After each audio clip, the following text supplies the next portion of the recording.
right, so here's what we're going to work on.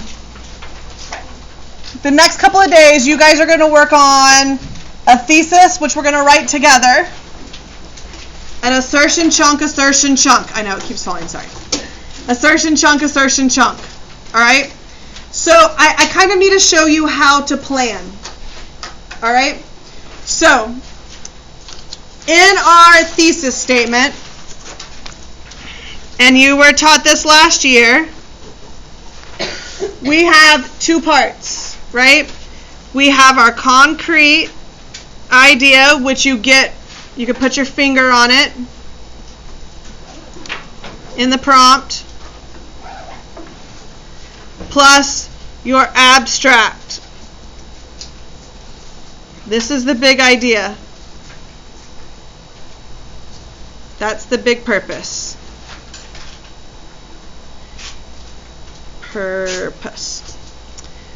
We get to the abstract usually through an in order to statement.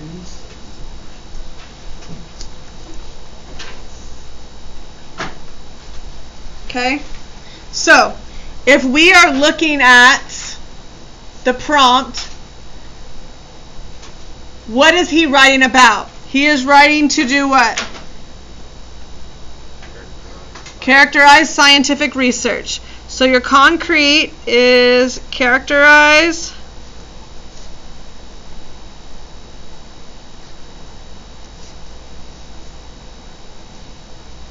there's your concrete. In order to do what? So we're going to talk about characteristics, right? As we in our body paragraphs. But why is he trying to characterize it? What is he trying to show us? In order to show us what? He's characterizing scientific research in order to show us what? What does he want us to understand about scientists and scientific research? Bigger than characteristics. Do we know, or do we want to leave that? Looks like we want to leave it. So look at what I'm going to tell you to do. I'm going to tell you to leave the abstract for now. Okay? So here's the way that we plan. So sometimes the abstract idea, you can see it. Very easy. It's to instill freedom. It is to encourage change. It is to, like, something that is abstract that's easy to see. Right now, we need to look at the characteristics. Okay, so here's how I plan.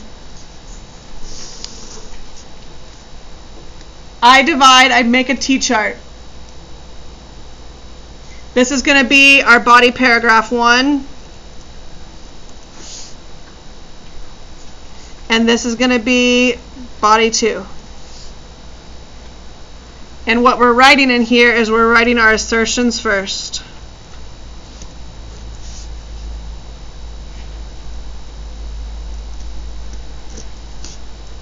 Oh, jeez.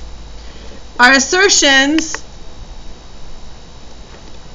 and I think y'all talked about this last year, our assertions are opinions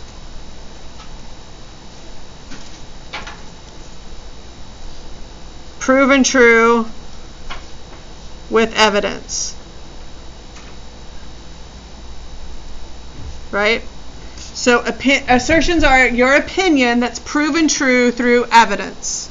So, if we divide, now we have to divide our paper in half. So looking at our passage,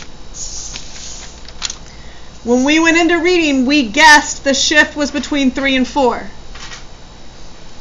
Look at what's in paragraphs 1, 2, and 3. Does that look about, like, do those things go together in 1, 2, and 3? And can we mark the shift after 3 and or between 3 and 4? Do we think that still works? Okay, so my body paragraph number 1 is going to be paragraphs 1 through 3.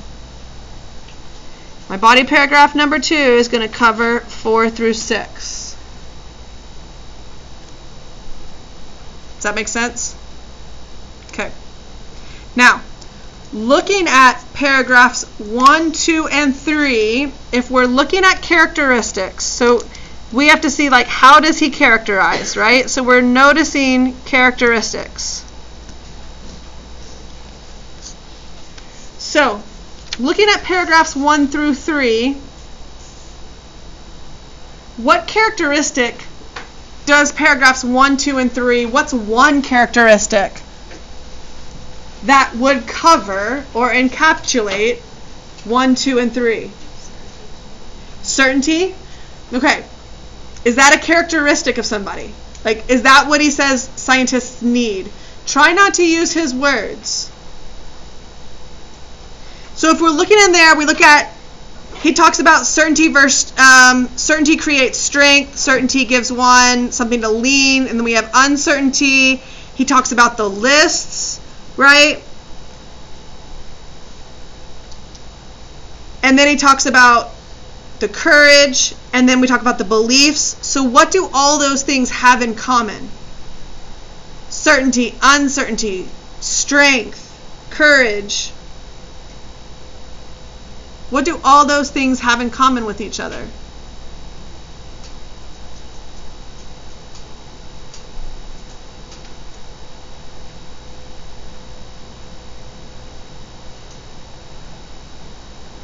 Nick? Scientist that has to have like an emotional attachment to science. Okay, so there has to be some kind of emotional attachment.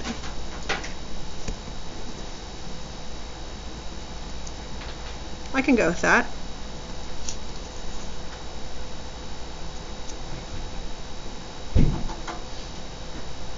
Okay, now look at paragraphs 1 through 3. So when you are choosing piece of evidence, we usually have two chunks. Chunk 1, chunk 2 in a body paragraph. Okay? If you have time to do a third, you can do a third. When you choose a piece of text evidence, I need you to choose a piece of text evidence from the first half of paragraphs 1 through 3. And also from the second half of paragraphs 1 through 3. Does that make sense? So I can't take two pieces of evidence that are from paragraph 1. Because then me, as a reader, think all you know is paragraph 1. Does that make sense? So, find me two pieces of evidence. Let's look at the first. Find me one piece of evidence that talks about that shows an emotional attachment. Lindsay? To be a scientist requires not only intelligence, but passion. Okay, so we have the list, right? So, and that's paragraph 2, right? So we have passion, patience, creativity,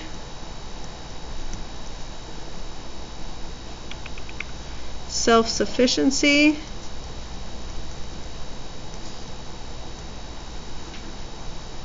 and courage.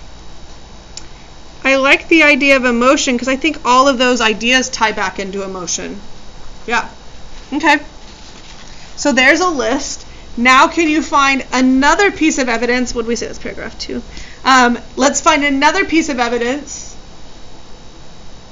in that same section that we could say also shows this idea of this emotional tie. Aurora, what could we use? In the same section of the same paragraph? Nope. Gotta give me something else. Right. What were you going to use in paragraph 2? Oh, I wanted to use the thing where he says it is the courage to accept and be embraced. Okay, so you could have used that too. So you could have used, but you can't use two pieces of evidence. So if you give me two pieces of evidence in the same section for this first half of your paper, what am I going to think? Yeah. Now, if you want, write that down, because when we start writing our analysis, you can use that one, absolutely. Jacob, you got another one? The scientist must accept the fact that all his or her work is used to break upon the sharp and singular. Okay, so paragraph 3, we're going to use the metaphor, right?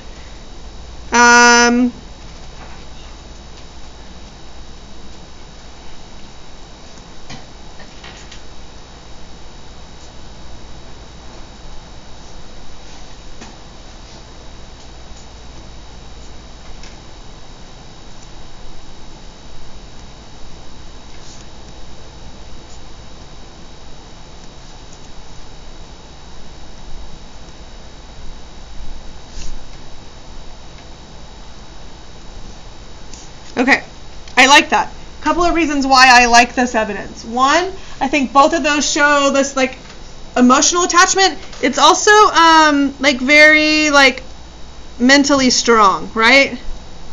So it shows like mental strength. The other thing I like about this is if we're talking, and in the past a lot of people have like, well, where do my devices go, right? Like, where do I talk about devices?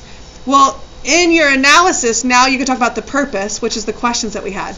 What I like about this is that this shows me, as a reader who's reading your paper in July or June, that you can understand the value of each one of these individual words and the list, right, that's in there.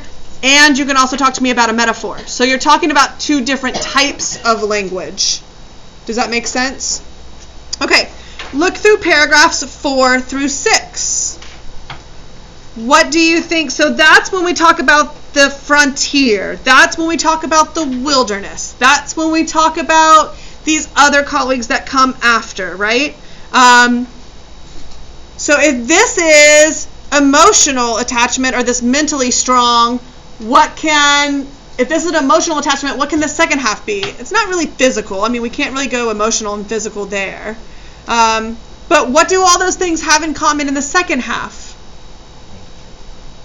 Okay, so there is something about nature, yes? Discovery. Okay, discovery. What about discovery? Like paving the entire profession, like the whole frontier idea, like you have to discover a frontier in order to create it. So one characteristic is discovery to create future understanding, maybe?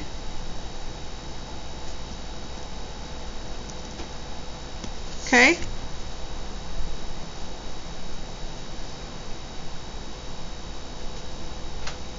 Makes sense to me.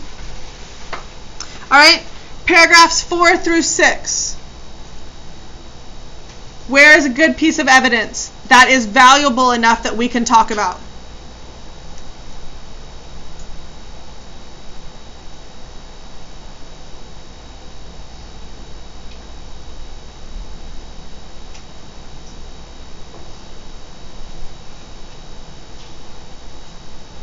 Nick?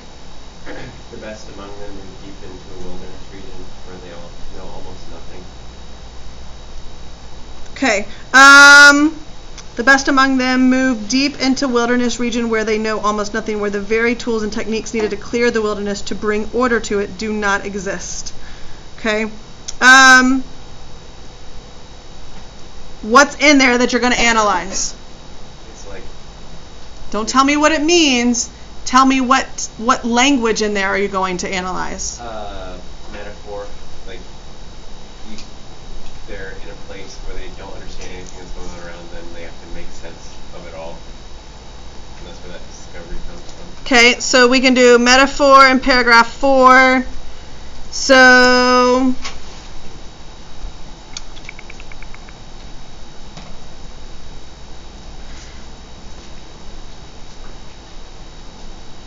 the best among them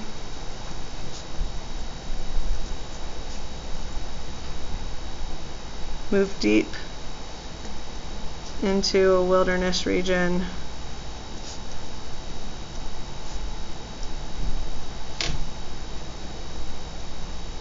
And I'm going to say this is a little long for a quote.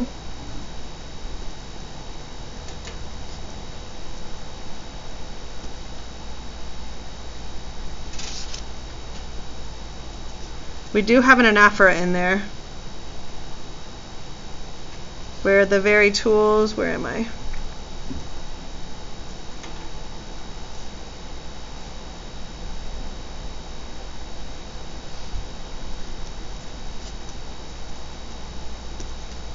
Very tools and techniques needed to clear the wilderness.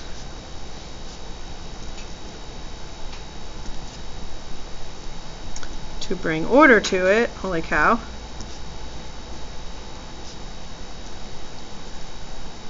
Do not exist. Here's what I would probably do. I would probably paraphrase this part,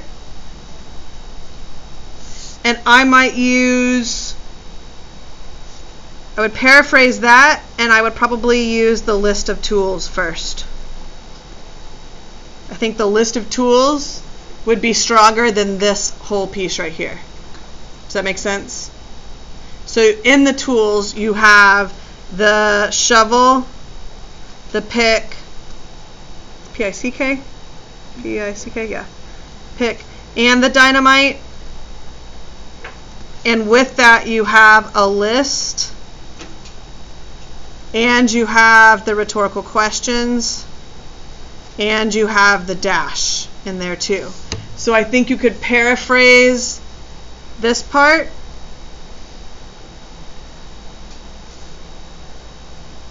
Right? To embed the second part.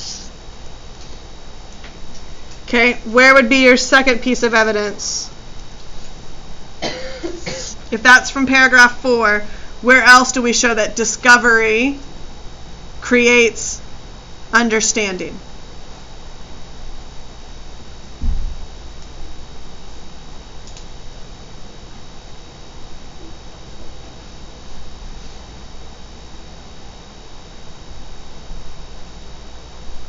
What other good piece of evidence can we use?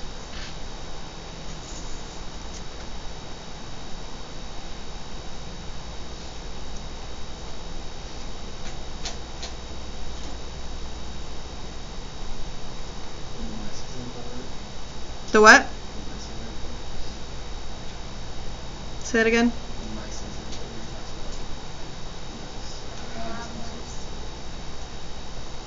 The mice to be ordered? Is that what you said? Yeah, so paragraph 5. Yeah, so I think in paragraph 5 you could probably use bits and pieces. You can use the flood of colleagues. You can use paved roads. And you can use the mice.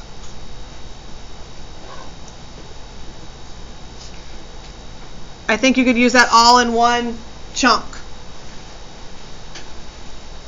Right? Because now you have another metaphor, the flood of colleagues and the paved roads, right?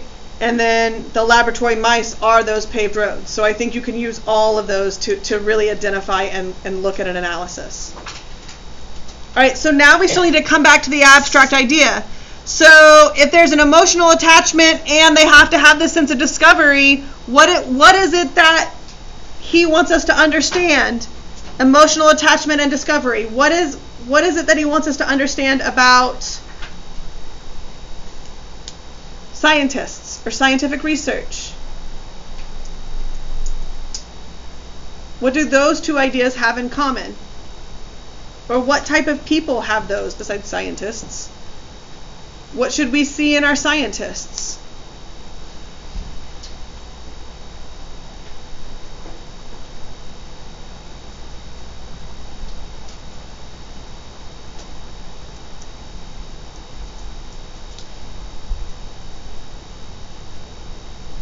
It's hard, huh? Aurora? Well, I was gonna go with, since people, whenever you really think of like a scientist, you think of like this emotionally attached person who's always like up in their books. Yeah. So I guess what this is trying to say is that though they admire their work, it's not because they lack passion. It's because they have excessive passion. It's just for them. Okay, so they characterize scientific research in order to show. To personalize science. Oh, in order to. Yes, say that again. Personalized science. Ooh.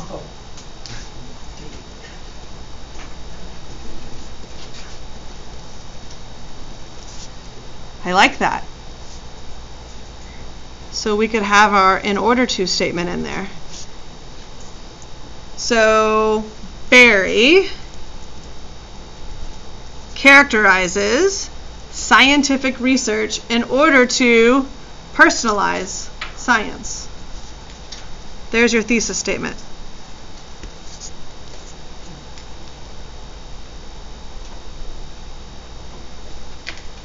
And then look at your assertions. So your assertions answer how or why. How does he personalize science? Because he shows that scientists have an emotional attachment to their work. He personalizes science by showing that the discoveries they make lead to better understanding. Boom. That's it. Good job, Mackenzie. So,